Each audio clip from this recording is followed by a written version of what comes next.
Hey everyone, a really warm welcome back to the channel. Hope you're doing well. And in this video I want to finish off all those tours I've been doing of all the small caravans I found at the NEC and all the tours that have been coming out across the last few months. And it was absolutely wonderful to find so many small caravans because, you know, I love them. I think they're absolutely brilliant because they're so easy to live with. I think that's the key thing for the sort of 70, 80, 90, whatever percentage of your time you're not actually using it. It's much easier to own a small caravan because you can just park it on the drive. You don't have to worry about storage.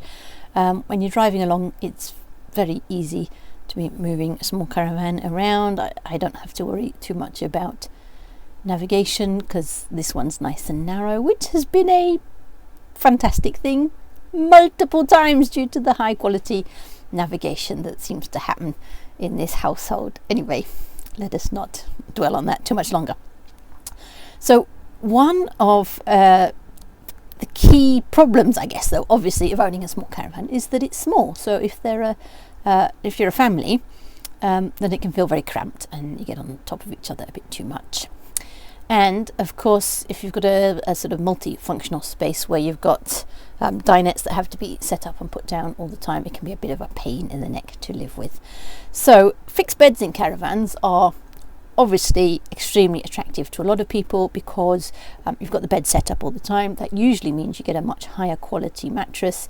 It means you don't have to worry about the faff of putting things up and down every night. You don't have to find somewhere to put your bedding during the day because it just stays on the bed, and quite often you get a big storage space underneath as well, although you have to be a bit careful if your bed is at the back to make sure you've got adequate nose weight and you're not overloading it so you're tipping the caravan.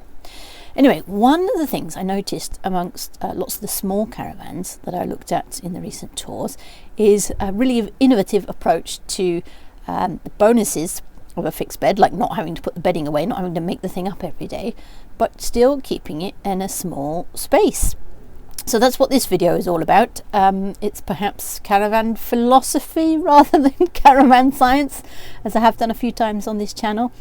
So I just wanted to pick up some of the footage and just bring it all together in one video so you can see some of the innovation that's happening in beds. And this is absolutely brilliant because it means you can have a small caravan but have some of the benefits of a larger one. So let me embed the footage as I talk you through the various models and how these different manufacturers are going about things.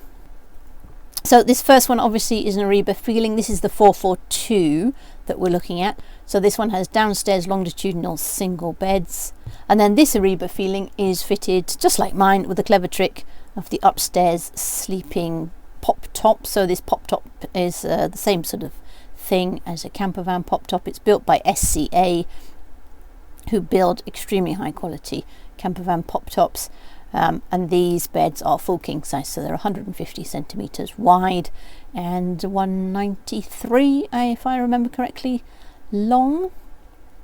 So this is very good because it gives you obviously at least five full adult size sleeping spaces.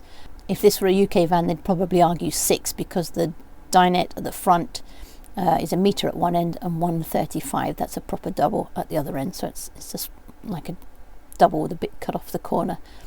Of course, it's very difficult to seat 6 people around that sort of space for dining. You can get 4 in pretty comfortably, but not 6. I wouldn't want to try and do that. Now the next one up is the Knaus Desio, and of course the Desio has for a very long time had a drop down bed. I think it's probably the original drop down bed. And this obviously designed as a toy hauler type thing, so for loading up with kit. So it's just a very flexible box on wheels, twin axle, so it's got plenty of load capacity available in it.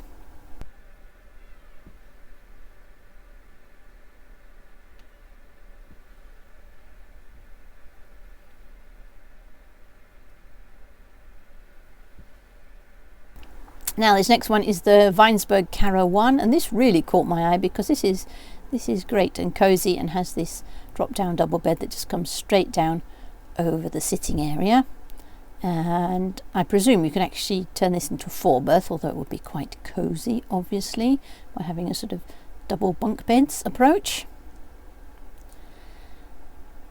So obviously one of the downsides of having the bed up at the top, either as a bed that drops down or one that flips up into a roof bed in a pop top in the same sort of way as a camper van, is that because you've got the bed up there during the day, then if there is a skylight above, which there is in a few of these for ventilation, then obviously you don't get the benefit of that daylight during the day. And that's accentuated by this show footage because there isn't additional lighting put in, whereas quite often manufacturers put lights where their skylights would normally be open to the air.